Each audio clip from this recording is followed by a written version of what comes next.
আচ্ছা বন্ধুরা, একটা কথা ভাবুন তো, নিউটন পড়তেন মোমবাতির আলো, अच्छा।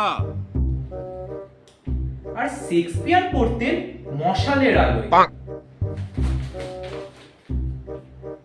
আর বিদ্যাসাগর পড়তেন ল্যাম্প পোস্টের আলোয়। अरे कहना क्या चाहते हो?